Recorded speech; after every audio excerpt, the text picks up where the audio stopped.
আলহামদুলিল্লাহ আমি 5 মিনিট একটু সময় দিয়েছেন। হযরতে বাবা শাহজালাল মুজাররদি ইয়ামানী রাহমাতুল্লাহ আলাইহি জীবনী, ওনার জীবন চরিত্র আমরা কম বেশ সবাই জানি। অসংখ্য পুস্তক, অসংখ্য ঐতিহাসিকবিদ ওনার জীবনী আলোচনা করেছেন, কম বেশ আমরা জানি। কিন্তু প্রতি বছর এই সমস্ত মহান ওলিদের স্মরণে জিকিরে বসাটা কতটুকু প্রয়োজন সেটা হয়তো আমাদের বোধগম্য হয় নাই। আর না হয় যেখানে অবুঝলু যাদেরকে শরীয়তে হিসাবই করে না, শরীয়তে যাদেরকে কাউন্টই করে না, ওই সমস্ত পাগলরা গিয়ে লক্ষ লক্ষ লোক গিয়ে জড়ো হয়ে গেছে হযরত বাবা শাহজালাল মুজাররদি ইয়ামানী রাহমাতুল্লাহ আলাইহি, যাকে সমাজে আমাদেরকে যাদেরকে বুঝদার সমঝদার বলা হয়, যে সমাজ ওই সমস্ত ওলিদের মাহফিলে এমন একটা জুলুস, এমন একটা রৌনক হওয়ার কথা ছিল যেটা ওই সমস্ত পাগলদের যাদের বুঝ নাই তাদের মাহফিল থেকে, তাদের জুলুস থেকে শতগুণে বেশি হওয়ার কথা ছিল। সেই দিক থেকে আমরা হয়তো আমাদের ওলিদের গুরুত্ব, ওলিদের মাহফিলের গুরুত্ব, ওলিদের জীবনীরা কতটুকু গুরুত্ব সেটা আমরা অনুধাবন করতে পারি না। সেটা আমাদের আক্ষেপের বিষয়। আর না হয় আজকের এই মসজিদ, বিশেষ করে আমি বলবো আমাদের এই নেইবারে সবচেয়ে বেশি সিলেটবাসী লোক, গ্রেটার সিলেট, মৌলভীবাজার, সুনামগঞ্জ, হবিগঞ্জ, বৃহত্তর সিলেটের লোক এই মসজিদের আশেপাশে বেশি। কিন্তু কালকেও হয়তো এমন কিছু লোক ছিলেন প্রথম কাতারে, আমার মনে হয় আজকে ওনাদের এই নসিব হয় না। দোয়া করি আমরা সবাই একদিন আল্লাহ যেন তাদেরকেও বোঝার তৌফিক দেন। এই মহান ওলির আলোচনা, জীবনে হুজুর আলোচনা করবেন। তো আমরা সবাই জানি হযরত বাবা শাহজালাল মুজাররদি ইয়ামানী রাহমাতুল্লাহ আলাইহি, ওনার মাধ্যমে ওনাকে সুলতানুল বাঙ্গাল বলা হয়। এই বাঙ্গাল সীমানাটা শুধুমাত্র আমাদের এই বাংলাদেশ নয়, ওদিকে লাউ, জৈন্তা, আসাম, ওই সমস্ত এলাকা নিয়েও যে এলাকাটা ছিল সীমারেখা, ওই সমস্ত সীমারেখা যার আওতাধীন তিনি হচ্ছেন সুলতানুল বাঙ্গাল হযরত শাহজালাল মুজাররদি ইয়ামানী। উনার অনেক কেরামত, অসংখ্য কেরামত, এগুলা আমি বিশেষ করে এই অল্প সময়ে এদিকে আমরা যাব না। তবে একটি জিনিস আমরা বলি যে যার ফয়ুজাতের মাধ্যমে শুধু বাংলাদেশ নয়, যার ফয়ুজাত, যার নেটওয়ার্ক এই আমেরিকার জমিনে যার হস্তক্ষেপ বলেন সুবহানাল্লাহ। আপনারা যদি বাবা মহিউদ্দিনের ইতিহাস একটু কাটাকাটি করেন, আমি যতটুকু পেয়েছি উনার দুটি বর্ণনা, একটা হচ্ছে উনি শ্রীলঙ্কা, আবার একটি বর্ণনা উনি আসামের লোক, এবং উনার ফয়ুজাত হযরত বাবা শাহজালাল মুজাররদি ইয়ামানী রাহমাতুল্লাহ আলাইহি থেকে উনার পূর্বপুরুষের ইতিহাস পাওয়া যায়। এবং এই জন্য দেখবেন উনার যদি ছবিটা দেখেন, ওই অঞ্চলের লোকদের যে আপনার শারীরিক যে গঠন একবারে হুবহু মিলে যায়। যার ফয়ুজাতে, যার নেটওয়ার্কে এই গোটা আমেরিকা যার নেটওয়ার্কে চলে আসছে। এবং বাঙ্গাল সুলতানুল বাঙ্গাল এমন সুলতান, আমাদের দেশে যখন প্রেসিডেন্ট হয় তার একটা টার্ম থাকে। এদেশে হয়তো 2 টার্ম, আমাদের দেশে হয়তো ইলেকশনের মাধ্যমে হয়, ইলেকশন না করে হোক, বেশি দিন থাকা যায় না, 16-20 বছরের ভিতরেই সরকার পতন হয়ে যায়। তখন আর ওইখানে আর তাদের আর কোনো দরবার থাকে না। কিন্তু মহান ওলি আল্লাহ সুবহানাহু ওয়া তাআলা যাকে বাদশাহী দিয়েছেন, কিয়ামত অবধি চলবে ইনশাআল্লাহ। এখনো দেখুন, এখনো লক্ষ লক্ষ হাজার হাজার, আমার জানা নাই কোন দেশের, আমাদের দেশের এ পর্যন্ত উপমহাদেশে কোন প্রেসিডেন্ট একেবারে 700 বছর পর্যন্ত নঙ্গরখানা খুলে আছে, কোন প্রেসিডেন্ট ইতিহাস নাই।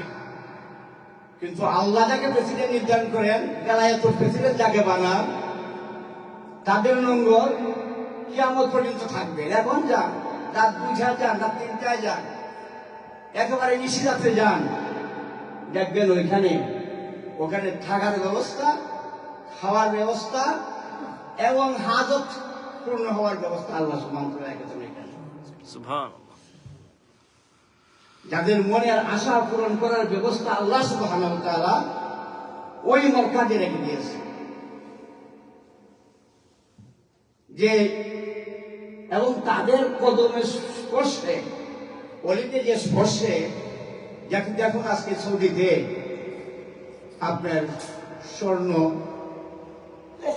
তৈল, সবকিছু খনিজ পদার্থ, ক্ষুধা প্রদত্ত যে সম্পদ, সেটা আল্লাহ সুবহানাহু ওয়া তাআলা নবী রাসূলের বদৌলতে, এমনকি অনেক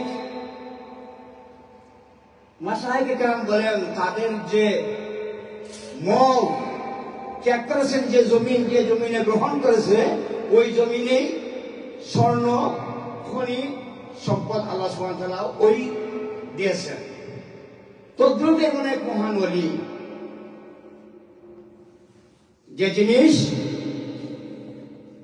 যে মাটি পরীক্ষিত করে সুদূর মক্কা, যার মামা এবং পীর ও মুর্শিদ সৈয়দ আহমদ কবির রহমতুল্লাহ আলাইহি, যাকে যে মাটি দিলেন মক্কা শরীফ থেকে, মাটি অন্য জায়গার থেকে সংগ্রহ করেন নাই, এই মক্কার জমিন থেকে এক মুষ্টি মাটি দিয়ে বললেন যে বাবা, এই মাটির সন্ধানে তুমি চলো, এই মাটি যেখানে মিলবে সেখানেই তুমি তোমার আস্তানা ঘিরে নিবে, এখানে তোমার আস্তানা স্থল। আল্লাহর কি লীলা! আমরা বাংলাভাষী কি ধরনের সৌভাগ্য, সেই মক্কার জমিনের মাটির সাথে মিলে গেছে সিলেট জমিনের মাটি। বলুন না সুবহানাল্লাহ। শুধু মাটি মিলে নাই, ওই জমিনের মাটির যে গুণ, সেই গুণ সিলেট জমিনে চলে আসছে। এই জমিনের মধ্যে কিসের খনি? তৈলের খনি। এই জমিনের মধ্যে গ্যাসের খনি, এই জমিনের মধ্যে কয়লার খনি। এবং বৈজ্ঞানিকগণ বলে, যেখানে কয়লা খনি থাকে তার আরো গভীরে গেলে ওখানে সোনার খনি আছে। সুবহানাল্লাহ। এই এমন ধন্য করেছেন, শুধু রুহানিয়তের নয়, বাস্তবে দিন এবং দুনিয়া আমাদেরকে ধন্য করেছেন। তিনি হচ্ছেন হযরত বাবা শাহজালাল মুজাররদি ইয়ামানি। একটু আমি টাচ দিয়ে চলে যাবো, আমার মতো 5 মিনিট আর সময় নেব। আর লোকরা আসতেছে, আমাদের বই থেকে থেকে আসতেছে, ওনারা সবাই আসবে, মহিলারা আছেন আলহামদুলিল্লাহ। হযরত শাহজালাল মুজাররদি ইয়ামানি রহমতুল্লাহ আলাইহি, উনি আমাদের বঙ্গে উনি পদার্পণ করেছেন মাত্র 32 বছর বয়সে। ওনার বয়স তখন সবে মাত্র 32 বছর। এই মহান ওলি যখনই শুরু করেছেন ইয়ামন থেকে, ওনাকে যখন ওনার পীর ও মুর্শিদ মক্কা সৈয়দ আহমদ কবির যার খানখা সরওয়ার্দিয়া তরিকার যে খানকার মত নাই, তখনের যুগে, এখনকার যুগে মূলরা বলে যে এটা তো বেদাতি জিনিস। আমরা যদি দেখি আজকের থেকে 700-800 বছরে ওই মক্কার জমিনে সরওয়ার্দি তরিকার প্রসিদ্ধ মশহুর খানকা, যে খানকা অভিভাবকত্ব পালন বলি যে পালন করছিলেন হযরত বাবা শাহজালাল মুজাদ্দিদ ইয়ামানি রহমতুল্লাহ আলাইহির মামা এবং প্রিয় মুর্শিদ সৈয়দ আহমদ কবির, ওনাকে তখন ইজাজত দিয়ে পাঠিয়ে দিলেন যে বাবা আপনি ওই মাটির সন্ধানে চলে যান। উনি রাস্তার মধ্যে উনি ইরান হয়ে মুলতান হয়ে দিল্লিতে এসে পৌঁছেন। কিন্তু এরই মধ্যে পুড়ে যায়, এমনকি ইয়ামানের বাদশার ছেলে অলিকে পরীক্ষা করার জন্য ওই সময়ের বাদশা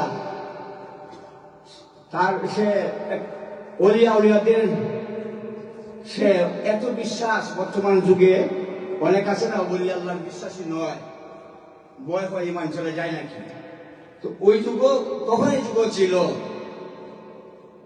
তো পরীক্ষা করার জন্য বছর ঠিক আছে, তার তো অনেক ভক্ত বানিয়ে দিয়েছে, যাক আমার এই এলাকায় আসে, শহরে আসে, এখন দেখা যায় শুরু করেছে ফজরের নামাজ দিয়ে, এখন প্রতি জামাতে শুধু লোক চলে যাচ্ছে ওনার পিছনে। এবং আমি বাসায় যে সম্মান, তার থেকে আরো বেশি সম্মান লোকে করতেছে। তো ওটা তো মনে হয় আমার তার হিংসা। সে বললো তার কিছু লোক দিয়ে পাঠলো যে আমার দরবারে নিয়ে আসো, নিয়ে একটু বিষ প্রয়োগ করে মেরে ফেলেন। আউযুবিল্লাহ মিন যালিক। হযরত বাবা শাহজালাল মুজাদ্দিদ ইয়ামানি রাহমাতুল্লাহ আলাইহির কাছে শরবত হিসাবে বললো হুজুর শরবত খান। তো উনি বললেন শরবত তো আমি শরবত দিয়ে খাবো, কিন্তু এটার ক্রিয়া তো আমার বাসার হবে, আমার হবে না। বিসমিল্লাহ। শরবত খাওয়ার সঙ্গে সঙ্গে ওই বাসা মারা গেল। তার ছেলে এই যে শাহজালাল মুজাদ্দিদ ইয়ামানি রাহমাতুল্লাহ আলাইহির পাশে দেখবেন মাজার, দুইখানা মাজার আছে, ঢুকতে হাতের ডান দিকে পড়ে হচ্ছে উনি হচ্ছেন ইয়ামানের বাদশার ছেলে। উনি বললেন যে হুজুর আমি আর এই সংসারের দরকার নাই, আপনার আমি অনুসরণ করতে চাই। এইভাবে ইয়ামান থেকে, ইরাক থেকে, সমরকন্দ থেকে একে একে 240 জন পরিপূর্ণ হয়ে গেছে ওনার সফর সঙ্গী। উনি এসে দিল্লিতে যখন আসলেন, দিল্লিতে এসে ওনার শহরে উপস্থাপন যখন উনি উপস্থিত হয়েছেন, এর মধ্যে আপনারা জানেন সিলেটের ইতিহাস, এই জন্য বলছি আপনারা জানেন, শুধু একটু একটু করে কাজ করে যাচ্ছি। বাবা বুরহানুদ্দিনের ছেলেকে আকিকা করতে গিয়ে তার ছেলেকে শহীদ করে দেওয়া হয়েছে। গড়গোবিন্দ রাজা ছেলেকে শহীদ করে দেওয়া হয়েছে। ইসলাম এত সহজে ইসলাম আমার আসে না। ইসলামের মধ্যে ত্যাগ, সন্তান, স্ত্রী, পুত্র ত্যাগের বিনিময়ে আমরা ইসলামের পতাকা পেয়েছি। আমার রাসূলের জবাবে দমদম মুবারক শহীদের বিনিময়ে, ফুল মুবারকের বিনিময়ে ওনার অনুসরণ করেছে যারা আউলিয়া কেরাম, তারা সংসার ত্যাগ করে ফেলছে। সন্তান একদিকে সন্তানাদি, একদিকে পরিবার পরিজন, আর একদিকে দিনের খেদমতের দায়িত্ব। সে বাবা বুরহানুদ্দিনের শিশু বাচ্চাকে যখন ওনার হাত কেটে দেওয়া হলো, আর ওনার সামনে ছেলেটাকে শহীদ করে জবাই করে দিল। এই জন্য যে জমিনের মধ্যে দিনের জন্য যে জমিনে খুন করে, এই জমিন থেকে ইসলাম ফুটে উঠে রৌনক বেড়ে যায়। উনি তখন বাংলার সুলতানি প্রথা চালু হয়ে গেছে। সুলতান ফিরোজ শাহ ওনার ভাগনা কে উনি ওনার কাছে আপিল করা হলো এই ঘটনা, উনি পাঠালেন ওনার ভাগনা সিকান্দর গাজী রহমতুল্লাহ আলাইহিকে, যে সৈন্য নিয়ে আপনি সেই গৌর রাজ্যের গৌর গোবিন্দ সে রাজাকে আপনি পরাস্ত করে মুসলমানের রাজ্যে নিয়ে আসেন। এর আগে যখন জুলুম ছিল না, অত্যাচার ছিল না, স্বাধীনভাবে মুক্ত ছিল হিন্দু রাজ্যগুলা, কোনো বাধা নেই। যখনই আক্রমণ এসে যায়, ধর্মীয় কাজ করতে যখন বাধা সৃষ্টি করে, তখন আর বাধা এইভাবে আর বসে যাওয়া যায় না। যখন আকিকা আল্লাহ রসুলের আদেশ একটি ইসলামের একটি পার্ট আকিকা, ওইটা করতে যখন সে জোর দেখাচ্ছে, তখন আর সুলতানরা বসে থাকতে পারে নাই। ওনার ভাগিনা সিকান্দর গাজীকে পাঠিয়ে, কিন্তু উনি ব্রহ্মপুত্রের কাছে এসে সিকান্দর গাজী আসতে পারতেছেন না। সৈন্যরাও অসুস্থতার মধ্যে বিভিন্ন ভাইরাসের ওষুধের মধ্যে পড়ে গেল, এবং ওই গৌর গোবিন্দ, যেটাকে আমরা বলি জাদু মন্ত্রের মাধ্যমে যাদের ক্ষমতা অর্জন করে, সে ছিল গৌর গোবিন্দ রাজা একজন জাদুবিদ। যেভাবে ওই ভারতের পৃথ্বীরাজ তদ্রুপ গৌর গোবিন্দ এবং তার প্রশাসনে অসংখ্য সে জাদু মন্ত্রের মাধ্যমে, সে এর মাধ্যমে যে আমরা বলি না বান মারছে, সেটা খুবই সত্য জিনিস। আমাদের মুরব্বীরা জানে যে একটা গাছের মধ্যে বান দিলে গাছটা চলে গেছে, এরকম হয় জাদু মন্ত্রের মাধ্যমে। তো এই ধরনের বান দিয়ে, অগ্নিবাণ দিয়ে তাদেরকে পরাজয় করার অবস্থা। তখন সুলতান সোনারগাঁ থেকে খবর পাঠালেন দিল্লির বাদশাহ আলমগীর কাছে, যা আমরা তো ওই রাজ্যটাতে আমরা ঢুকতে পারতেছি না, আপনাদের সাহায্য দরকার। উনি যখন শুনলেন যে না, ওটা তো জাদুর মাধ্যমে শক্তি, এখানে মানুষ দিয়ে কি করবো, জাদুর শক্তি দিয়ে ওরা কাজ করতেছে, উনার সভা ডাকলেন আলেম ওলামা, জ্যোতির্বিদগণ, যারা তখন রাজপ্রাসাদগুলো রাজারা এভাবে চলত। সবাই বললো যে না, ওকে পরাজয় করা এভাবে পারবেন না। যদি কোনো বেলায়েতের অধিকারী, বেলায়েত ক্ষমতা যাদের আছে, তাদের কিন্তু তিনি করতে পারেন, তাহলে তাকে হারানো সম্ভব হবে। এরই মধ্যে ওরা বললো যে আগামী 3-4 দিনের ভিতরে মুষলধারে বৃষ্টি হবে। সমস্ত তাবু, আপনার যে সেনাবাহিনী যাদের যে তাবুগুলো আছে, তাবুতে যারা থাকতেছে, সেনাবাহিনীর যে স্থান যেখানে যারা থাকে, যে ওইখানে ঝড় বৃষ্টি এমন ভাবে হবে যে ওগুলা সমস্ত তাবুগুলা থাকবে না আগামী কয়েকদিনের ভিতরে। কিন্তু আমাদের গণনায় এবং বুজুর্গান উলামায়ে কেরামও ওনারা বলতেছেন, এখানে একজন আল্লাহর ওলি আছেন বেলায়েত প্রাপ্ত, উনাকে যদি আপনি তালাশ করতে পারেন, খুঁজ করতে পারেন, তাহলে ওই গৌর রাজ্য জয় করা সম্ভব হয়। ঘটনা একদম সময় আসি। যাই হোক, তদ্রুপ এইরকম হওয়ার পরে দেখুন সমস্ত সেই এলাকা পানি নিচ হয়ে গেছে, ঝড় সমস্ত তাউ হয়ে গেছে, একটি তাবুতে মিটমিট করে বাতি জ্বলতেছে। ওইখানে আরো যে হেঁটে হেঁটে গেলেন যে আমার এই সবাই তো একেবারে তাবু ছাড়া, কেউ বিভিন্ন জায়গায় গিয়ে আশ্রয় নিয়েছে, এই তাবুর কিছু হয় না। এই বিষয়টি দিয়ে দেখতেছেন, ফজরের নামাজ পড়ে তিলাওয়াত করতেছেন একজন নুরানি চেহারে এক আল্লাহর ওলি। উনার সেই সেনাবাহিনীর মধ্যে দেখেন, উনাকে ধরলেন যে উনি জানেন যে সেই ঘটনা হিসাবে উনি মিলে গেছে, উনাকে বুকে ধরালেন, পরিচয় হলো। দেখলেন উনি আওলাদ রসুলের বংশের যিনি সিপাহ সালার সৈয়দ নাসিরউদ্দিন রহমতুল্লাহ আলাইহি। উনাকে ওই তৎকালীন উনার দরবারে নিয়ে আসলেন, নিয়ে এসে বলেন যে হুজুর এই ঘটনা, আপনার এই দায়িত্ব নিতে হবে। উনাকে 1000 অশ্ববাহী এবং 3000 পদাতিক সৈন্য দিয়ে আলাউদ্দিন খিলজি বলল যে আপনি বাংলা গৌর রাজ্যকে আপনি জয় করেছেন, এবং আপনাকে সিপাহ সালার সেনাবাহিনীর প্রধান নিয়োগ দিয়ে ওনাকে দেওয়া হলো। উনি সেই দায়িত্ব নিয়ে তখন দিল্লির সবচাইতে বুজুর্গ ব্যক্তি, মুরব্বী, আর যার হাতে দায়াতের সর্বোচ্চ পদ যার হাতে তিনি হচ্ছেন নিজামুদ্দিন আউলিয়া রহমতুল্লাহ আলাইহি। ওখানে গেলেন বিদায় নেওয়ার জন্য, দেখা হলো শাহজালাল ইয়ামানিকে। নিজামুদ্দিন আউলিয়াকে উনার সমবয়সী শেখ হাসান নাসিরুদ্দিন রহমতুল্লাহ আলাইহি নিজামুদ্দিন আউলিয়ার সমবয়সী। উনি বললেন যে আমি তো চলে যাব, দোয়া খায়ের করবেন এই ঘটনা। শাহজালাল সব শুনলেন, শাহজালাল মুজাররদ ইয়ামানি শুধু শুনলেন। উনাকে বিদায় দিয়ে নিজামুদ্দিন আউলিয়াকে বলতেছেন যে হুজুর আমিও চলে যাব, আমি দেখি আমি তাদের পিছনে পিছনে যাব, আমিও যাব। ওনার সাথে দরবেশ, ওনার সৈন্যবাহিনী দরবেশ 240 জন, আর হযরত শাহজালাল সিপাহসালার সাহেব নাসিরুদ্দিন রহমতুল্লাহ আলাইহি সৈন্যবাহিনী 3000 আর 1000, 4000 নিয়ে। কেউ কেউ বলে এখান থেকে একই সাথে হয়েছে, আবার কেউ বলে যে সোনারগাঁয়ে এসে একত্রিত হয়েছে।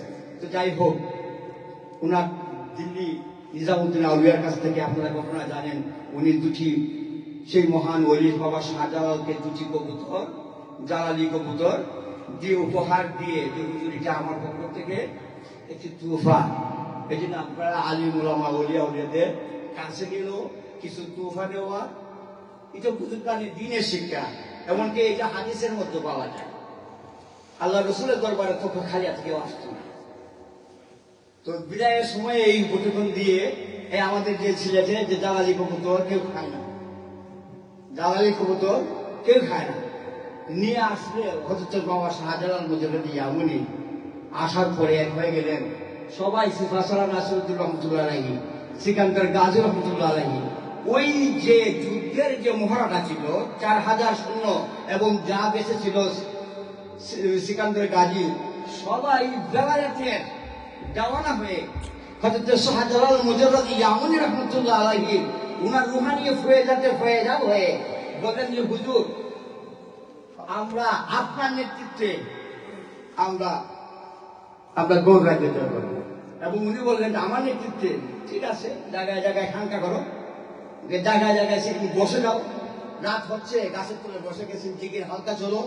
এই আসলে আমাদের দেশে দরবারে, প্রত্যেক দরবারে সামা হচ্ছে, জিকির হচ্ছে, পাগলের মতন পাগল হয়ে যায় মানুষ।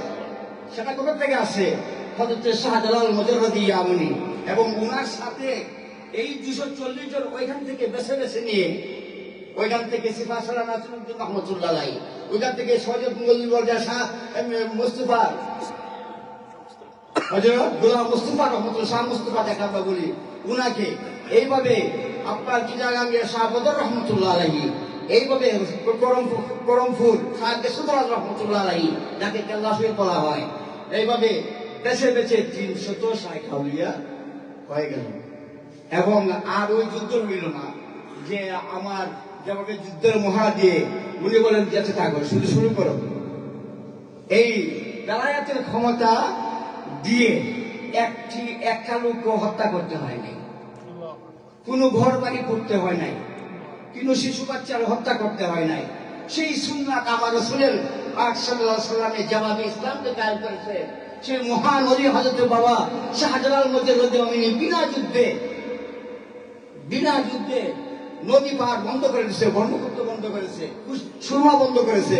যা আপনারা যে ঘটনাগুলো যার মাঝে বসে বলেন সবাই একজনে দুজন করে পার হতে থাকবে। বিসমিল্লাহ করো, বিসমিল্লাহ, সুবহানাল্লাহ, বিসমিল্লাহ করো আর নদী পার হোক।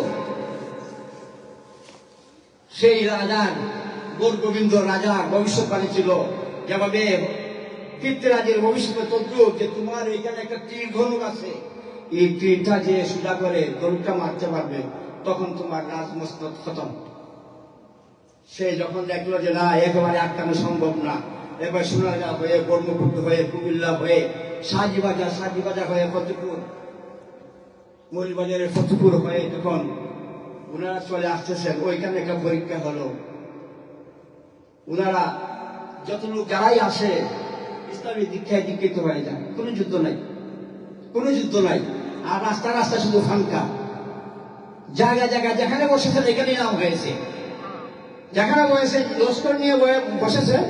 আমার নানা বাড়ি লস্করপুর, এটা লস্করপুর হয়ে গেছে। যেখানে বসা হয়েছে ওই জায়গার নাম এবং ওই জায়গার তাসির ভিন্ন হয়ে গেছে। আফসোস, আজকে ওনাদের মধ্যে আমরা যদি বসতে পারতাম তাহলে আমাদেরও নাম নিশানা আমরাও আমাদের একবার সুস্থ পৌঁছাইতে পারতাম। যার দীক্ষায় এবং কিভাবে নামাজ পড়বো আমরা যে বারবার বলি যে না, মক্কা শরীফ থেকে আল্লাহ রসুল করিম সাল্লাল্লাহু আলাইহি ওয়াসাল্লামের সাহাবীদের অনুসরণ করে তাদের আক্রমণ, তারা যেমন যে না হঠাৎ করে একটা আপনার হাদিস কোরআন বিশ্লেষণ করে বললেন যে এইভাবে না, দেখে দেখে আজান দিচ্ছেন, দেখবেন এখানে আজান একটু আপনারা একটু সমস্যা করে যান না, কোনো মসজিদে দেখবে শুধু একবার বলে। তো আমাদের হযরত শাহজালাল মুজাহিদ রহমাতুল্লাহ আলাইহি আশহাদু আল্লাহ দুইবার, আশহাদু আন্না মুহাম্মদ রাসূলুল্লাহ দুইবার আমরা সকল দুইবার করে দিই। সেই শিক্ষা তো প্র্যাকটিক্যাল শিক্ষা। এবং বললেন সিফাসারা সাহেব নাসিরুদ্দিন রহমতুল্লাহ আলাইহি, উনি বলেন নাই যে যখন বক্তব্য কাকে খুশি করবেন, বললেন যে না এখন তো আজান দাও, এখন বর্গবিন্দের সে তবে আজান দেওয়ার জন্য আমাদের এই বক্তব্যের মধ্যে যারা জীবনে আসরের নামাজ পড়া হয়নি এমন একজন লোককে কিন্তু আসো কিনা উঠো। সবাই একটু সন্দেহার মধ্যে পড়ে গেল যে চুপ থাকতো পালি হওয়ার পরে হয়েছে কিনা, এরকম সন্দেহানে পড়ে নাসিরুদ্দিন রহমতুল্লাহ তাই কিন্তু হুজুর আমার জানার মধ্যে আমার জীবনে আসর নামাজ কাদা হয়নি। আলহামদুলিল্লাহ আজান দেন। উনি যখন আজান দিলেন তখন গৌর গোবিন্দের 7 তলা দলান, 7 তলা তখন ছিল, দলান একটা করে ভেঙে আর হয়ে গেল। গৌর গোবিন্দ পলায়ন করে কোথায় গেছে তার ইতিহাসে পাওয়া যায় না। হয়তো পশুর মধ্যে গুহার মধ্যে ঢুকছে, অনেক হিংস্র প্রাণী আছে, খেয়ে নিছে। কিন্তু বাকি যারাই ছিল একবারে এই বিশাল অংশে সবাই ইসলামের শিক্ষায় শিক্ষিত হয়ে একেবারে হাতে কলমে যেটাকে আমরা বলি, আমাদের নামাজ কেমন হবে, আমাদের তাসাহুদ কেমন হবে, আমাদের লুকমা কেমন হবে, আজান কেমন হবে, যেটা একেবারে প্র্যাকটিক্যাল যিনি দেখাই দিলেন এইভাবে আজান দিবে, এইভাবে ওযু করবে, এইভাবে ইফতার করবে, এইভাবে সেহরি খাবে, একেবারে হাতে কলমে যিনি দেখিয়ে দিলেন তিনি হচ্ছেন আমাদের সিফাসালার, তিনি হচ্ছেন হযরত বাবা শাহজালাল মুজাররদি ইয়ামানি। এবং উনার সেই ফয়জাত প্রাপ্ত হয়ে 112 আউলিয়া, আমার ওখান থেকে 12 জন আউলিয়া চলে গেলেন চট্টগ্রামে, একটা রাজ্য ছিল।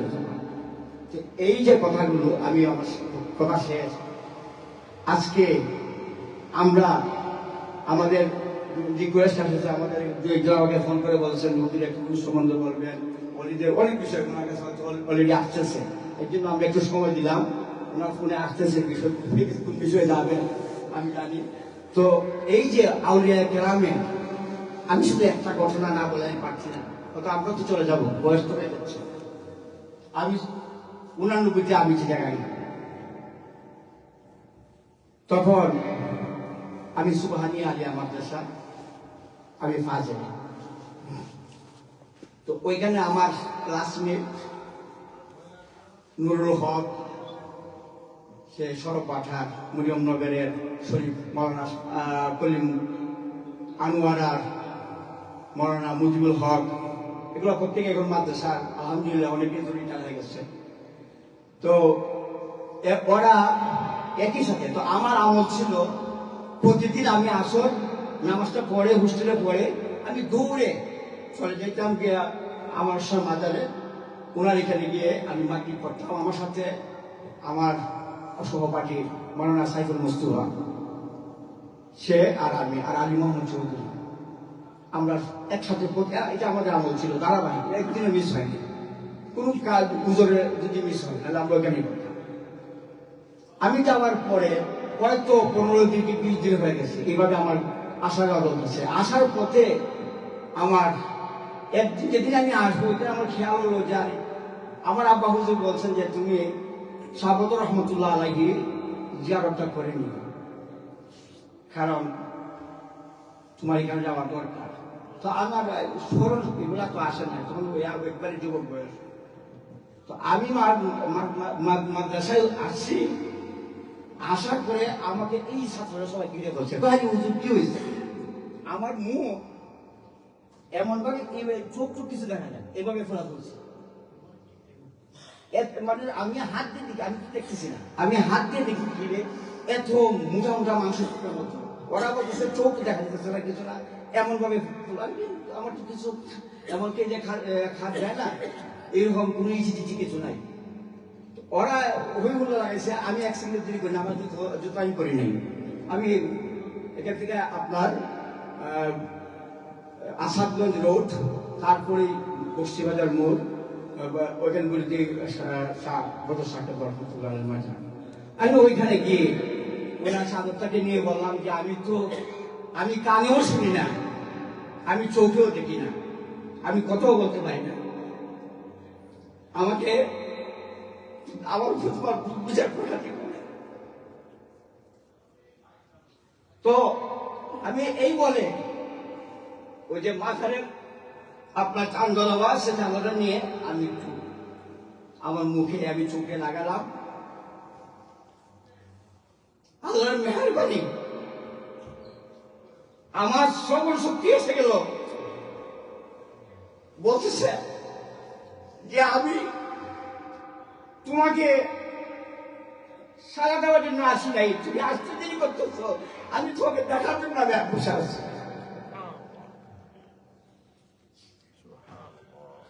এই হচ্ছে ওলিদের, এই যে হাবিবুল হাবিব, হাবিব বন্ধুর বন্ধু বন্ধু হয়ে যায়, বন্ধুর ছেলে ছেলে হয়ে যায়। শেষ সাহাবত রহমতুল্লাহ আলাইহি 700 বছর আগে ইসলামের পতাকা চট্টগ্রামে যিনি উঠেছেন, ওনার বন্ধু সিফাসার সাহেব নাসিরুদ্দিন রহমতুল্লাহ আলাইহি ফয়েজাবের একটি নগণ্য একটি গোলাও খানদান। আর আমি 102 সপ্তাহ হয়ে গেছে, আমি যাচ্ছি না। আমাকে ওইখানে উপস্থিত করে আমি যখন আসলাম, সবাই আমার মুস্তাফা করার সহযোগী ছিলেন, আমাদের মুস্তাফার মানি পাঠাতেন, উনার কাছে ওই মাগরিবটা পড়ে ওই মসজিদের উপর তলা থাকতেন, ওখানে পড়ে যেতাম। তো উনিও জানেন ঘটনাটা, ছাত্ররা বলছে যে তো এই ঘটনা করছে, সবাই ক্লাস কিছু নাই, আসছি বলতেছে কোথায় ওই, অত যারা আগ থেকে আরো ভালো হতেছে। 5 মিনিট সময় হয় নাই, 5 মিনিট সময় হয় নাই, আমি পরিপূর্ণ সুস্থ, আমার চেহারায় কোনো দাগ নাই। আউলিয়া কেরামের এখন বলতে পারেন যে ওলির কাছে আপনি কিভাবে কথা বলেন, যে ওলির কাছে কথা বলা তো হাদিস নিয়ে বলবেন। আমরা বলি না আসসালামু আলাইকা ইয়া আহলাল কুবুর, বলে আমরা বলি না আপনার প্রতি সালাম, আপনি আল্লাহর কাছে সাক্ষাৎ হচ্ছেন, আমরাও আসতেছি আপনার কাছে, কার সাথে কথা বলি? এটা তো হাদিসের ভাষা। মৃত কবরের ব্যক্তির সাথে আমরা কথা বলি,